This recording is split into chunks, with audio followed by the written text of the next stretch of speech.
మీరు పరిశ్రమలు నెలకొల్పడానికి అవసరమైన భూ కేటాయింపులు చేస్తాం. ఏ పరిశ్రమ పెట్టాలన్నా రాష్ట్రానికి పాలసీ ఉండాలి. ఆ పాలసీలో సబ్సిడీలో భూములు కేటాయించగలగాలి, సాంకేతిక నైపుణ్యాన్ని అందించగలగాలి, నిరంతర విద్యుత్తును సరఫరా చేయగలగాలి. సాంకేతిక నైపుణ్యం ఉన్న వాళ్లకు ఎంప్లాయీస్ని మనం ప్రొవైడ్ చేయగలిగినప్పుడు తప్పకుండా చైనాతో పోటీపడి చైనా కంటే కూడా గొప్పగా రాణించగలం. ఇలా కోవిడ్ తర్వాత ప్రపంచంలో వచ్చిన ఆలోచన విధానంలో మార్పులు చైనా +1 కంట్రీ అనే విధంగా, ఎందుకంటే సౌత్ కొరియా నుంచి మొదలెడితే యుఎస్ వరకు గతంలో వాళ్ళు ఇండస్ట్రియల్ రెవల్యూషన్ వచ్చిన చైనా మీదనే ఉత్పత్తులకు ఆధారపడేది. కానీ కోవిడ్ తర్వాత వచ్చిన పరిణామాలు, మార్పులు, అనుమానాలు చైనా కాకుండా ఇతర దేశాలలో కూడా పరిశ్రమలు నెలకొల్పాలి. ఆ పరిశ్రమల దగ్గర మా ఉత్పత్తులు, మాకు అవసరమైన ఉత్పత్తి అక్కడ జరగాలి అని ఈరోజు ఇతర దేశాలు ఆలోచన చేస్తున్నాయి. ఆ దేశాలన్నీ కూడా ఈ మధ్యకాలంలో నేను, శ్రీధర్ బాబు గారు యుఎస్, సౌత్ కొరియా చాలా దేశాల పెట్టుబడుల గురించి మేము మాట్లాడినాం, పారిశ్రామికవేత్తలను కలిసినాం.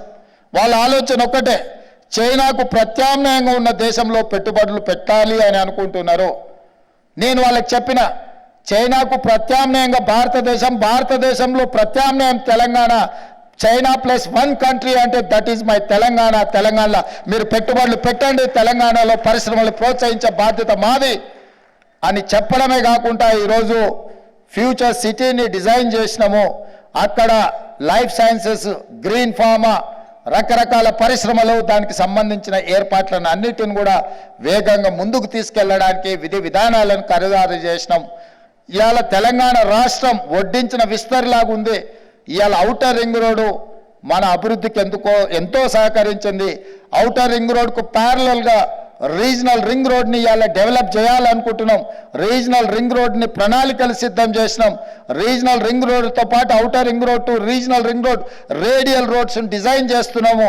తద్వారా లక్షలాది ఎకరాల వ్యవసాయ భూములను, పరిశ్రమలను నెలకొల్పడానికి, ఉత్పత్తులు పెంచడానికి ఉపయోగపడే విధంగా ట్రంక్ ఇన్ఫ్రాస్ట్రక్చర్ డెవలప్ చేయాలని చెప్పి ఈరోజు మా ప్రభుత్వం నిర్ణయాలు తీసుకున్నది. ఆనాడు హైదరాబాద్ నగరానికి తాగునీటి సమస్య వచ్చినప్పుడు కృష్ణా గోదావరి జలాలను తరలించింది కాంగ్రెస్ పార్టీ. అదేవిధంగా హైదరాబాద్ నగరంలో మెట్రోను నిర్మించింది ఆనాడు డాక్టర్ వైఎస్ రాజశేఖర రెడ్డి గారు ముఖ్యమంత్రిగా ఉన్నప్పుడు. ఇవాళ మెట్రోను విస్తరించదలుచుకున్నాం, తాగునీటి సమస్యల్ని పరిష్కరించదలుచుకున్నాం, పరిశ్రమలకు అవసరమైన విద్యుత్తును, నీటి సరఫరాను చేయదలుచుకున్నాం, పరిశ్రమలకు అవసరమైన భూములను కేటాయించదలుచుకున్నాం. ఆ భూసేకరణలో భూములు కోల్పోతున్న రైతులను భాగస్వాములను చేయదలుచుకున్నాం. ఇవాళ మూసీ అంటే మురికి కూపం కాదు, మూసీ అంటే ఒక ఇండస్ట్రియల్ రెవల్యూషన్ వచ్చిన ప్రాంతంగా డెవలప్ చేయాలని మూసీ రివర్ డెవలప్మెంట్ ఫ్రంట్ని ఈరోజు ముందుకు తీసుకొచ్చినాం. దానికోసం కూడా అంతర్జాతీయ కన్సల్టెంట్స్ను అపాయింట్ చేసినాం. తొందరలోనే హడ్సన్ రివర్ అమెరికాలో ఉన్నట్టుగా, థేమ్ రివర్ లండన్లో ఉన్నట్టుగా తెలంగాణ రాష్ట్రంలో హైదరాబాద్ నగరంలో మూసీ రివర్ని డెవలప్ చేసి ప్రపంచంలో పర్యాటకులందరూ కూడా వచ్చి మూసీని చూసే విధంగా, మూసీ అంటే ఒక అద్భుతం, మ్యాన్ మేడ్ వండర్ అనే విధంగా తీర్చిదిద్దాలి అని చెప్పి ఈరోజు మా ప్రభుత్వం నిర్ణయాలు తీసుకొని ముందుకు వెళ్తున్నది.